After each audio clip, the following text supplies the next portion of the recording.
आप सभी का स्वागत है भाई के एस टी यूट्यूब चैनल पे। मेरा नाम है दिव्यांशु और आज के इस पर्टिकुलर वीडियो में हम जानेंगे कि आर्टिकल 370 आखिर में है क्या। ठीक है।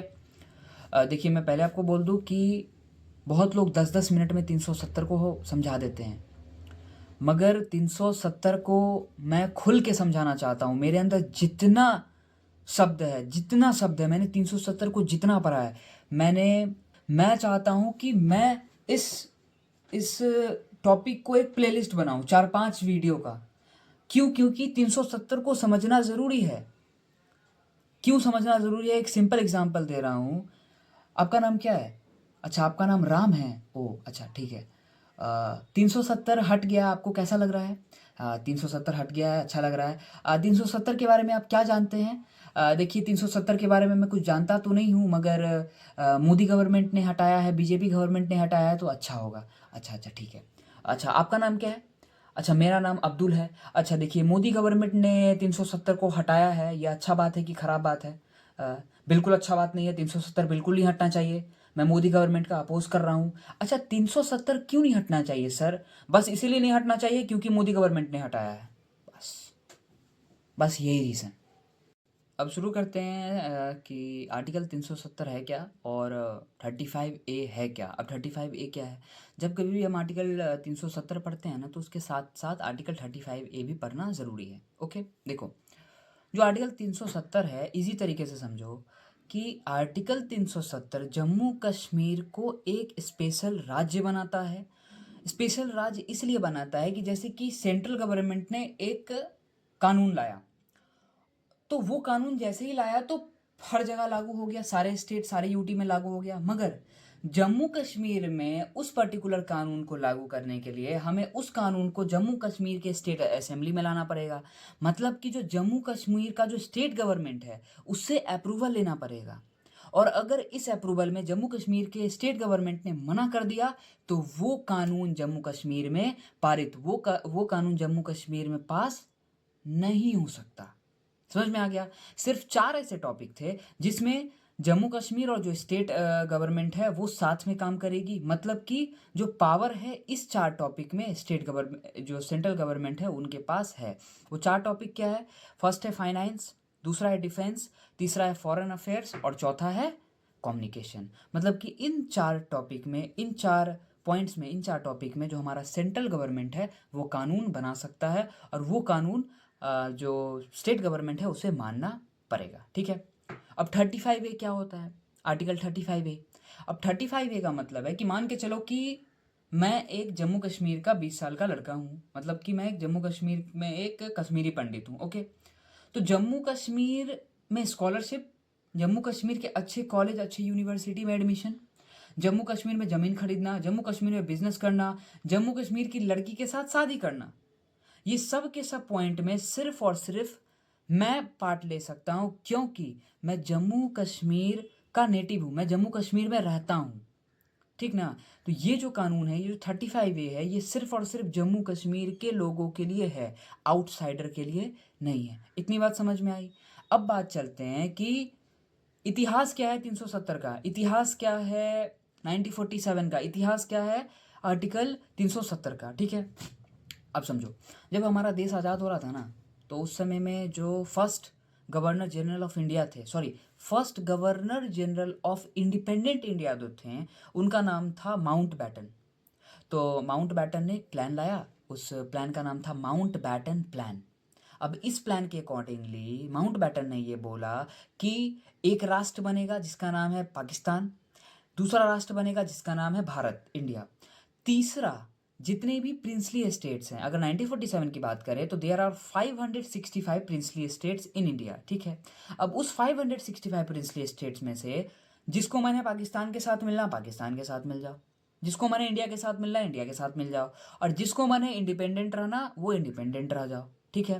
तो वल्लभ भाई पटेल को ये बात पता चली कि अरे, जितना ज़्यादा हम प्रिंसली स्टेट्स को मिलाएंगे उतना ज़्यादा हमारे लिए अच्छा होगा, क्योंकि हम सेकुलर कंट्री हैं, हिंदू मुस्लिम सब के सब एक साथ रहते हैं। ठीक है।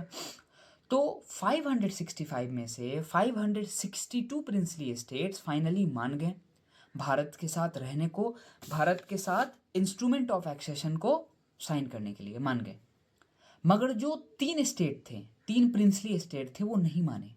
3 प्रिंसली स्टेट में से जो पहले थे वो थे राजस्थान के जूनागढ़, दूसरा था द निज़ाम ऑफ हैदराबाद, और तीसरा हम सभी को पता है वो है जम्मू एंड कश्मीर। ठीक है, अब हैदराबाद और जूनागढ़ के इतिहास में मैं नहीं पढ़ूंगा, शॉर्ट में समझाता हूँ कि जो जूनागढ़ था ना, जूनागढ़ एक टाइम में जो है ना, वो इंस्ट्रूमेंट ऑफ एक्सेशन पाकिस्तान के साथ साइन कर लिया था। पता है आपको ये बात, कि वो राज़ी था कि पाकिस्तान के साथ मिलेगा, मगर जो जूनागढ़ की जो पॉपुलेशन थी ना, वो हिंदू मेजॉरिटी थी। तो वहाँ क्या हुआ कि जितने भी आर्म फोर्सेस हैं सब जूनागढ़ में आए, और जूनागढ़ में फिर प्लेबिसाइड हुआ। प्लेबिसाइड का मतलब कि एक कमरे में अगर 10 लोग हैं तो उन 10 लोगों से पूछा जाएगा कि ओए, आपको ए के साथ रहना है कि बी के साथ रहना है। तो 10 में से 8 लोग बोलेंगे कि हमें ए के साथ रहना है, तो वो जो रूम है वो ए को दे दिया जाएगा। तो जूनागढ़ में भी ऐसा हुआ। इंस्ट्रूमेंट ऑफ एक्सेशन पाकिस्तान के साथ साइन करने के बावजूद भी प्लेबिसाइड हुआ। उसको इलेक्शन मान लो, ठीक है। उस इलेक्शन में लगभग 90% से ज़्यादा लोगों ने ये बोला कि हम भारत के साथ रहेंगे। देन वो इंस्ट्रूमेंट ऑफ एक्सेशन खारिज हुआ और जूनागढ़ भारत का आमू अंग बन गया। सेम एज हैदराबाद में भी ऐसा ही हुआ। हैदराबाद में एक ऑपरेशन चलाया गया था, अगर मैं रॉन्ग नहीं हूँ तो उस ऑपरेशन का नाम था ऑपरेशन पोलो। और ऑपरेशन पोलो के तहत भी जो वहाँ की जो मेजॉरिटी पॉपुलेशन थी वो भारत के साथ रहने को मान गई, और जो हैदराबाद है वो भी भारत का अमूल अंग बन गया। समझ में आया? ओके, ठीक है। अब बढ़ते हैं जम्मू कश्मीर की तरफ। देखो, जम्मू कश्मीर में थोड़ा सा दिक्कत है। जम्मू कश्मीर के जो राजा थे उनका नाम था हरी सिंह। अब हरी सिंह थे तो मुसलमान, सॉरी, हरी सिंह थे तो हिंदू, मगर जो जम्मू कश्मीर की जो 70% पॉपुलेशन थी वो मुसलमान थी, ठीक ना। और जो मोहम्मद अली जिन्ना है, कुछ बोलूँगा नहीं, उनको विवाद हो जाएगा, ठीक ना। तो जो मोहम्मद अली जिन्ना है उनका ये थॉट प्रोसेस था कि हरी सिंह क्या करते थे ना, कि मुसलमान पे थोड़ा सा जुल्म करते थे। क्योंकि अगर हम एक पॉइंट ऑफ टाइम में देखें तो जम्मू कश्मीर में कभी हिंदू राजा रहे हैं, जब हिंदू राजा रहे तो मुसलमान पे जुल्म, जब मुसलमान राजा तो हिंदू पे जुल्म, जब हिंदू राजा तो मुसलमान पे जुल्म, और जब मुसलमान राजा तो हिंदू पे जुल्म। तो इसके बीच में क्या हुआ कि अभी तो लगभग 70% मुसलमान थी। तो मोहम्मद अली जिन्ना का थॉट क्या बोला कि हम क्या करते हैं, हम जम्मू कश्मीर पे आक्रमण करेंगे।